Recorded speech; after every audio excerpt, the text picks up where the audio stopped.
मित्रों, आपकी पत्रकार वार्ता में सबका आपका स्वागत है। पिछले कल आदरणीय मोदी जी के नेतृत्व में कैबिनेट की बैठक में एक बहुत महत्वपूर्ण निर्णय लिया गया है और वो निर्णय जो आज के दौर पर एक ग्लोबल इशू है, बेरोजगारी। और मेरा ये मानना है कि बेरोजगारी किसी देश का, किसी प्रदेश का ही मुद्दा नहीं है, ये ग्लोबल इशू आज की तारीख में है। और ऐसी परिस्थिति में सरकार की ओर से बेरोजगारी को दूर करने के लिए प्रयत्न करने चाहिए। इस दृष्टि से आदरणीय प्रधानमंत्री जी लगातार प्रयासरत रहे और पिछले कल जो बहुत महत्वपूर्ण घोषणा की, उस घोषणा का मैं स्वागत करता हूं। सबसे पहले तो 10 लाख नौजवानों को देश भर में अलग अलग विभागों में नौकरी देने का ऐलान करना, और ये मैं कह सकता हूं कि शायद आज तक के इतिहास में भारतवर्ष में पहली बार इतने बड़े स्केल पर नौकरी देने का निर्णय करना फेज्ड मैनर में, और इस निर्णय का मैं स्वागत करता हूं, अभिनंदन करता हूं। स्वाभाविक रूप से केंद्र सरकार के अलग अलग विभागों में जहां जहां भी रोजगार की संभावनाएं हैं, उन सारी संभावनाओं को तलाशने का प्रयत्न काफ़ी तेज़ी से पिछले दिनों चला हुआ था और उसके लिए एक चरणबद्ध तरीके से रिक्रूटमेंट की प्रोसेस शुरू हो और उस प्रक्रिया को 1.5 साल के अंदर उसको पूरा किया जाए, इस दिशा में केंद्र सरकार ने निर्णय लिया है। और इसी को फर्दर सप्लीमेंट करते हुए आगे बढ़ करके मैं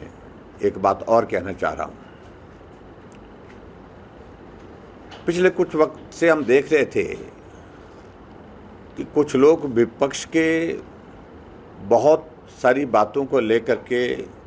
जिक्र करने की कोशिश कर रहे थे कि सेना में भर्ती नहीं हो रही है। मोदी जी की सरकार में सेना की भर्ती पर रोक लगा दी, ये आरोप लगाने का प्रयत्न हमारे विपक्ष के लोग गाहे बगाहे करने की कोशिश कर रहे थे। मित्रों, आप सबको इस बात की जानकारी है कि हमारा एक बहुत बड़ा स्पैन, लगभग 2-2.5 वर्ष का लगभग ऐसा स्पैन जो है कोविड काल में गुजरा है, जिसमें पूरी दुनिया बड़े संकट के दौर में से गुजरी, देश भी और प्रदेश भी। और कोविड की परिस्थिति में रिक्रूटमेंट की प्रोसेस हालांकि चलती रही, लेकिन ये भी बात सत्य है कि जिस प्रकार से कोविड के कारण जो सोशल गैदरिंग पर रिस्ट्रिक्शंस थी, क्योंकि जब भर्ती होती है तो हजारों की संख्या में नौजवान भर्ती की प्रक्रिया में शामिल होते हैं और उस कारण से भी उसमें कठिनाई रही। लेकिन सबसे बड़ी बात मैं ये कहना चाह रहा हूं कि देश के हमारे यशस्वी प्रधानमंत्री नरेंद्र भाई मोदी जी लगातार इस सारे विषय को लेकर के चिंतन मंथन करने के लिए अधिकारियों के साथ, एक्सपर्ट्स के साथ और अपने जो राजनीतिक टीम उनके साथ लगातार चल रहे थे। और पिछले कल एक बहुत महत्वपूर्ण निर्णय उस सारे प्रक्रिया के पश्चात आया और मैं कह सकता हूं कि ये पूरे देश के लिए एक ऐतिहासिक निर्णय होगा कि हमारे देश के नौजवान राष्ट्रभक्ति के साथ, देश प्रेम के साथ देश की सेवा कर सके। एक जज्बा हमारे नौजवानों के बीच में, जोश और जुनून का देश के प्रति बने, उस दृष्टि से एक महत्वाकांक्षी योजना का पिछले कल ऐलान हुआ और जिसका जिक्र आज समाचार पत्रों में भी आया है, अग्निपथ, मैं उस निर्णय का आदरणीय प्रधानमंत्री जी का अभिनंदन करता हूँ और उनको बधाई देता हूँ हिमाचल प्रदेश सरकार की ओर से। और हमारे लिए गर्व का विषय ये भी है कि हिमाचल प्रदेश भले ही छोटा राज्य है, लेकिन देशभक्ति की भावना के साथ देश के लिए कुर्बानी देने वाले राज्यों में हिमाचल प्रदेश सदैव अग्रणी रहा है। और इस अग्निपथ की इस योजना के अंतर्गत हर वर्ष जो है वो 17.5 साल से 21 वर्ष की आयु तक हमारे नौजवान 4 वर्षों के लिए अग्निवीर के रूप में उसमें नियुक्ति ले सकते हैं, यानी कि उनको नियुक्त किया जाएगा। और मुझे इस बात की भी प्रसन्नता है कि एक साल में इसमें कुल 46,000 पद जो है अग्निवीर के भरे जाएंगे। ये निर्णय एक ऐतिहासिक निर्णय है और सबसे बड़ी बात तो यह है कि छोटी आयु में देश के लिए मर मिटने की भावना को पैदा करना, देश के लिए समर्पित होकर के अपने जीवन की कुर्बानी देने का भाव भी उनमें जागृत करना, इस दृष्टि से इस योजना का एक बहुत बड़ा लाभ रहने वाला है।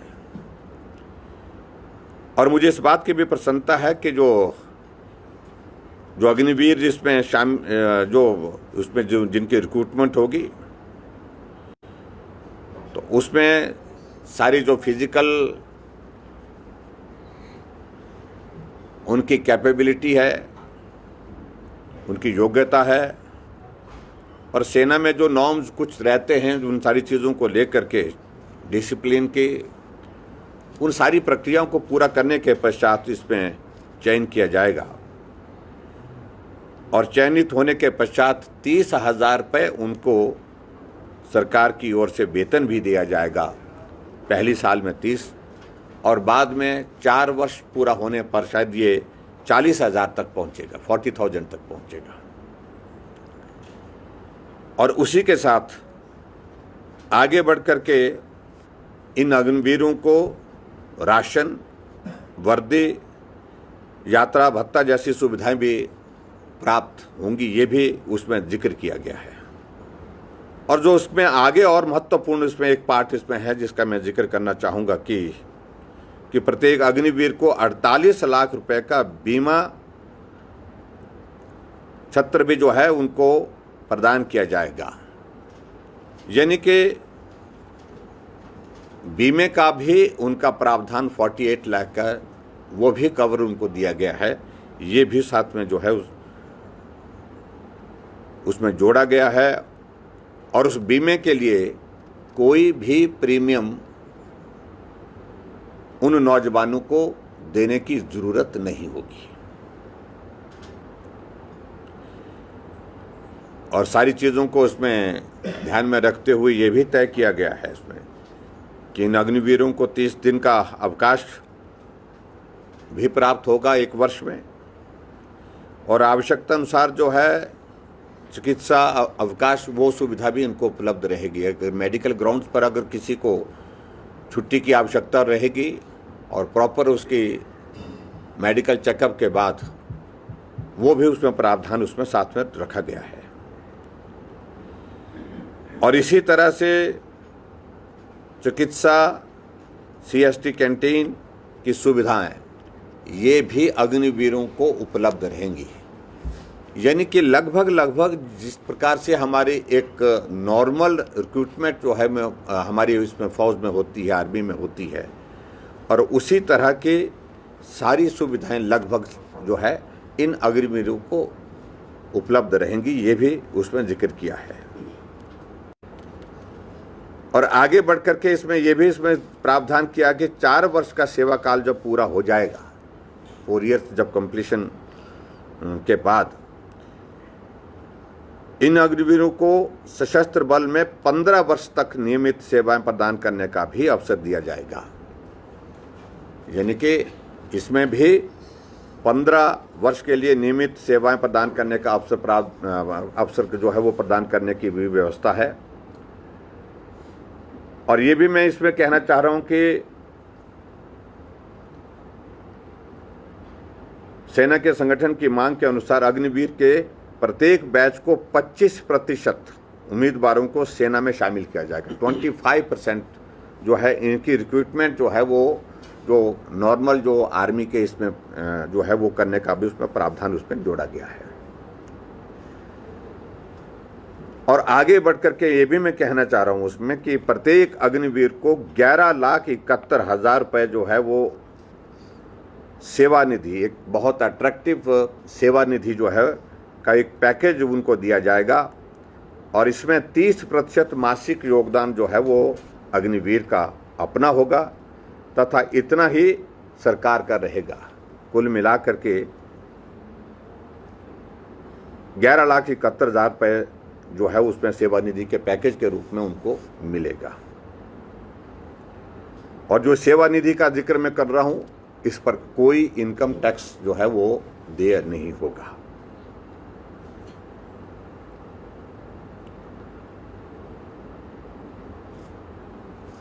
कुल मिलाकर के मैं आपके बीच में ये जरूर कहना चाहता हूं कि बहुत लंबे समय से जिन बातों को लेकर के हमारे विपक्ष के लोग जिक्र करने की कोशिश कर रहे थे, बेरोजगारी बढ़ रही है और बेरोजगारी के लिए नरेंद्र मोदी जी ने क्या किया, नौजवानों के लिए क्या किया, खासतौर से इस बात का जिक्र करने की कोशिश कर रहे थे। रिक्रूटमेंट को, आर्मी की रिक्रूटमेंट को लेकर के कहने की कोशिशें हो रही थी कि रिक्रूटमेंट नहीं हो पा रही है। और मैंने आपको उसका वैलिड रीज़न बताया कि कोविड एक दौर ऐसा रहा जिसके कारण जो है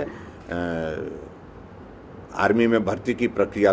जो है उसमें थोड़ी प्रभावित हुई। सभी चीज़ों को लेकर के जहाँ मास स्केल पर जो है भर्ती होती है तो वहाँ पर उस तरह की दिक्कतें आई हैं। लेकिन फिर भी उसके बावजूद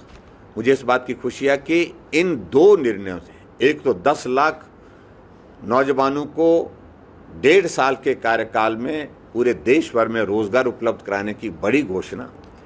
और उसके साथ साथ में आर्मी में भर्ती होने वाले हमारे अग्निवीर जिनके लिए विशेष योजना अग्निपथ जो है वो बना करके तैयार की, इस सारी योजना का भी मैं अभिनंदन करता हूं, स्वागत करता हूं। और मैं कह सकता हूं कि निश्चित रूप से भारत के इतिहास में इस प्रकार का जज्बा नौजवानों के बीच में भरने के लिए, जहां देशभक्ति,